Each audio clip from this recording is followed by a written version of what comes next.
മക്കളെയും കൊണ്ട് ഓട്ടോയിൽ പോകുമ്പം പാലത്തിന്റെ അടുത്തെത്തിയപ്പോഴത്തേക്ക് മക്കള് വെള്ളം വെള്ളം വെള്ളം എന്ന് കൈകൊട്ടിയിട്ട് ചിരിക്കാൻ വേണ്ടിയിട്ട് തുടങ്ങി.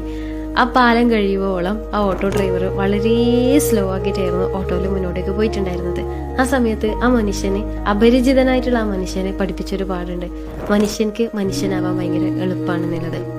ഞാൻ കൊച്ചിയിൽ ഇന്റർവ്യൂവിൽ പോയ സമയത്ത് ഒരുപാട് ഓട്ടോ ഇങ്ങനെ വേണം, കയറുന്നോ, അതായത് അങ്ങനെ ഇങ്ങനെ വന്നു പോകുന്നുണ്ടായിരുന്നു. ആ സമയത്ത് ഒരു ഓട്ടോക്കാരൻ ഇതേപോലെ തന്നെ നിങ്ങൾ കയറിക്കോ എന്ന് പറഞ്ഞു. ഞാൻ വിചാരിച്ച സ്വാഭാവികമായിട്ട് മൂപ്പർക്ക് പൈസക്ക് വേണ്ടിയിട്ടായിരിക്കുന്നുള്ളത്. പിന്നെ ആള് കുറച്ച് നടക്കാനേ ഉള്ളൂ കേട്ടോ. പിന്നെ ആള് കുറച്ച് പ്രായമായിട്ടുള്ള ഒരാളായതുകൊണ്ട് തന്നെ കുഴപ്പമില്ല, പൈസക്കാണെങ്കിലും ആൾക്ക് ആ പൈസ കിട്ടിക്കോട്ടെ എന്ന് വിചാരിച്ചിട്ട് ഞാൻ ആ ഓട്ടോയിൽ കയറി. എൻ്റെ കൂടെ എൻ്റെ മോനും ഉണ്ട്, എൻ്റെ ഫ്രണ്ടും ഉണ്ട്, ചെറിയ കുട്ടിയാണ്.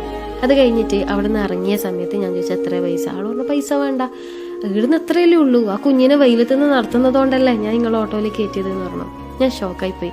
ആ കുറച്ച് സമയത്തേക്കെങ്കിലും ആ മനുഷ്യന് പൈസക്ക് വേണ്ടിയിട്ടായിരിക്കാം അവിടെ മുന്നിൽ നിർത്തി തന്നിട്ടുണ്ടാവുമെന്ന് ഞാൻ ചിന്തിച്ചിട്ടുണ്ടായിരുന്നു. പക്ഷെ ആ പ്രായമായിട്ടുള്ള മനുഷ്യനെ പൈസക്ക് വേണ്ടിയിട്ടായിരുന്നില്ല. ആ കുട്ടി വെയിലത്ത് നടക്കുന്നത് കണ്ടപ്പം ഒന്ന് അപ്പുറത്തേക്ക് ആക്കി തന്നതായിരുന്നു. എഗെയിൻ മനുഷ്യനാവാൻ ഭയങ്കര എളുപ്പമെന്നുള്ളതാ.